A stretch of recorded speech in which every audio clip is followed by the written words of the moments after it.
Hi and welcome. This is the first in a series of bonus lectures I've decided to create to cover a couple of extra topics that I think will give you a better understanding of how the Bitcoin works. These lectures are optional, and this course is self-contained, meaning you'll have a pretty good idea of what the Bitcoin is all about without the lectures. However, these lectures are meant to elaborate a little bit more deeply on certain topics. This lecture is on cryptography, and I'm going to explain the fundamentals of cryptography, and we're going to kind of work our way towards the cryptographic protocol that the Bitcoin uses. Okay, so cryptography in general can usually be explained in terms of two people talking to each other. This is the quintessential example we tend to use, the Alice and Bob. So let's say that you're Bob, and I'm going to give you a cape because Bob is an awesome guy. Okay, so Bob, here we go. And let's say Bob has a girlfriend, and her name is Alice. And you can see that I didn't go to art school. All right, so here is Alice. Okay, and Bob wants to go ahead and communicate with Alice securely. They want to send messages back and forth to each other. Well, here's the issue. Let's say Bob has a girlfriend, an ex-girlfriend, and her name is Eve. And they dated for a while. It was fun. Unfortunately, Eve is utterly crazy.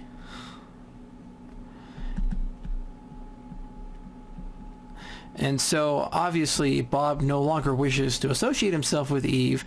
Bob doesn't want to do anything, but Eve still thinks that they're together. And any message that Bob sends to Alice, to and fro, Eve will intercept because she's very talented. And if she sees something like, I love you, this will draw Eve into a mad rage, and she'll go and kill Alice. And Bob doesn't want that to happen. So we obviously need a way of securely communicating. So in general, how we think about secure communication is we tend to think about it in terms of either a shared key. There we go. A shared key, or a public-private key.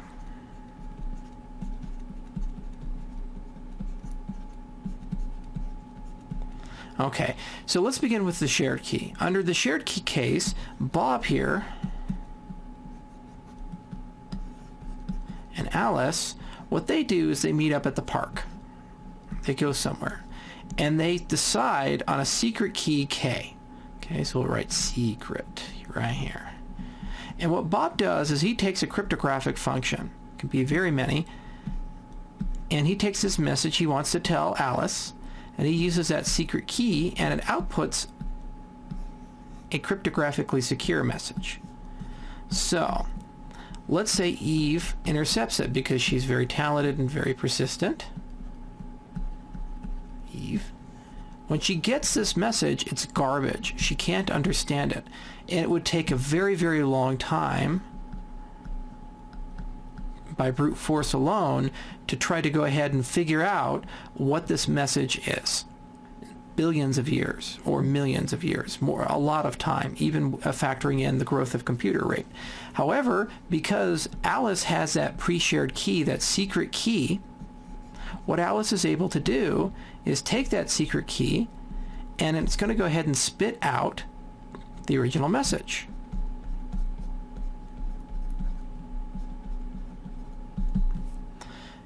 And Eve will never know. She can never know that. So that's pre-shared keys, and this is called symmetric cryptography. Symmetric in that you use the same key to go ahead and encrypt and decrypt the messages. And for a long time, this happened to be the cryptographic paradigm that we lived in for a very, very, very long time. You'd use one key to encrypt, the same key to decrypt, and you'd share the key. And it would take some time and effort to go ahead and share that key, and thus encryption and decryption was kind of a luxury reserved by governments and so forth. But let's look at a new example Well, here is, instead of Alice and Bob, let's go ahead and look at Amazon.com.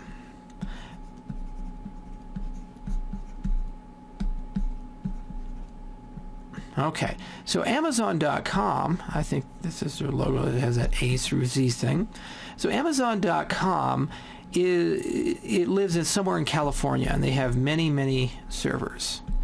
Okay, do you go ahead, whenever you want to buy something securely on Amazon, drive out there with your car and go to their facility and say, oh, hey, give me the pre-shared keys so that I can securely give you my credit card number? No. It's madness. You don't do that. However, there are evil hackers out there who, if given the opportunity, would love to steal any insecure information over transit. Give him a cape because he's a bad guy, and a monocle. There we go. So if you were just to go ahead and send your credit card number, this evil guy, let's call him James. My apologies if there's any James listening,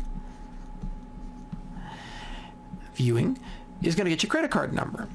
But you can't drive to California to have a pre-shared key. This is impossible. There's no way you're going to be able, if it's going to be a scalable business, to go ahead and grab that pre-shared key. So then a natural question is, how do we securely send something to Amazon without James here, who's very talented and very evil, figuring it out and making money off of us? Well, this is where the notion of a public-private key cryptographic scheme comes from. So the first was RSA, and it was invented by Ravis, Shamir, and Adelman. And what they basically did is they say, okay, what we're going to do is have a public key that everybody in the world knows. It's public, and we're going to call that K1. And so what Bob is going to do is he's going to take that encryption function. He's going to take the message that he wants to encrypt. He's going to take our public key, and it's going to create an encrypted message. But there is no way to decrypt this message with that public key. Meaning if James was to intercept this encrypted message that's sent across the channel, James would not be able to decrypt it with just the public key. Instead, what we're going to have is a private key right over here. A private key. And this private key K2, allows somebody who has a message encrypted with a public key to be able to decrypt that message into the original message. Now, the details of this system are a little complex. In terms of RSA, it involves integer factorization. The system that the Bitcoin uses is called elliptic curve digital signing algorithm. There are many systems. DLP is one, and there are some next generation public-private key systems that have been invented that are very promising. But the general concept in all of these systems are always the same. A person wants to send a message to an entity that they've never met and they know nothing about. But they have verified that that entity has a public key. It belongs to that entity. This is Amazon.com's public key. And there's a very complex system of certificates and verification services and so forth that exists specifically to go ahead and ensure that people's identities are verified online. So you have used some sort of system, your browser has, to verify, yes, this is indeed Amazon.com. Then what you do is say, okay, give me your public key. You go ahead and take this encryption function. It's going to be the RSA function or something like that. And you take the message you want to send alongside the public key, and it creates an encrypted message. And when our good friend James here attempts to steal it, he's very frustrated. He's sad because he's not able to decrypt it, but the private key can. Now, there's a relationship between the private key and the public key. K1 and K2 are related to each other, okay? In that the private key usually can build the public key. However, you can't go the other way. So going from this direction, it's a very quick operation. Going in the other direction, it's a very slow operation. It's one that would take lots and lots and lots of time. So this is kind of the cryptographic foundation of the Bitcoin. The general idea is that when we want to send money to somebody, so here's your Bitcoin. Yay, Bitcoin. Okay, so I want to send this Bitcoin from Charles to, let's say, James, because maybe we're working together. James is a good friend of mine. He sells McCain's. I want to send him 1 Bitcoin. It's a very expensive cane. Okay, so what I'm going to do is the Bitcoin network is going to say, well, Charles, it's really a wonderful thing that you assert that you own that Bitcoin.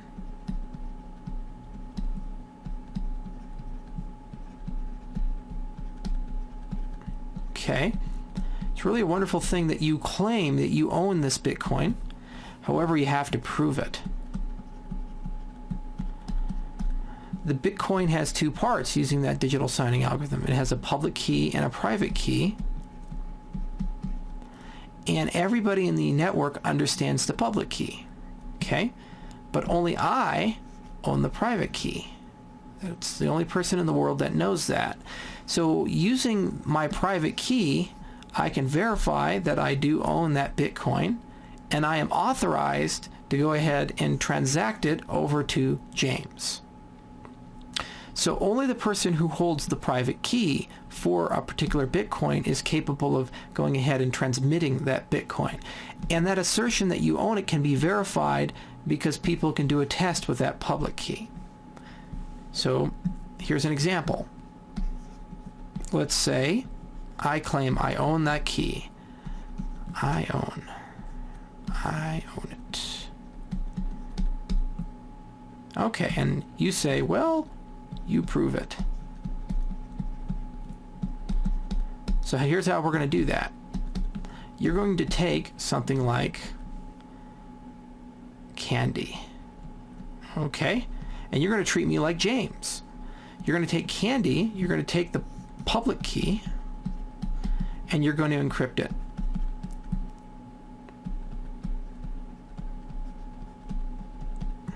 With the public key. And it's going to spit out something, which is garbage, like this noise. Okay? And you're going to send me that noise. Now, if I am the owner of that public key, if I produce that, then I'm going to be able to take that garbage, run my private key through it,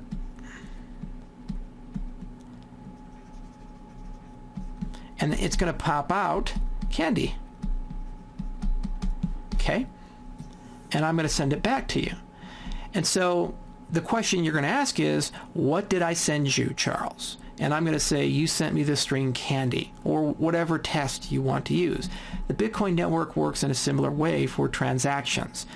When you are transacting between 2 entities, entity 1 has to prove that they are the owner of the coin, and then when entity 2 receives that coin, entity 2 has now bound that coin to his public-private key pair.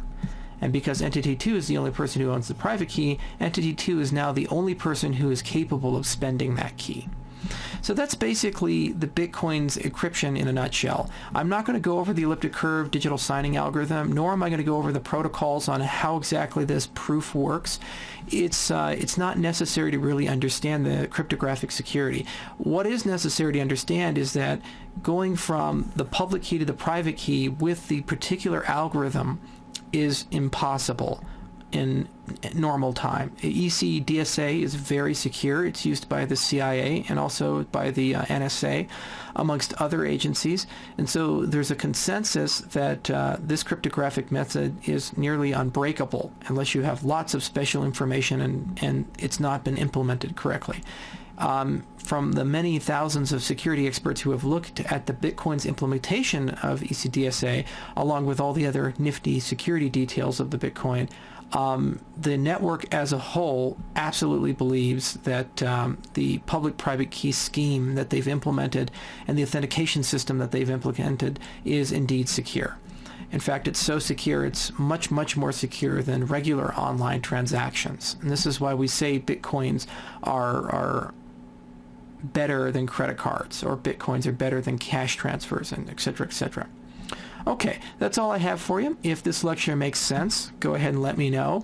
If it doesn't make any sense at all, I'll try to redo it and become a better artist. And I hope that helps clear up a little bit of stuff about the concept of encryption and decryption as it relates to the Bitcoin. Thank you much, and have a wonderful day.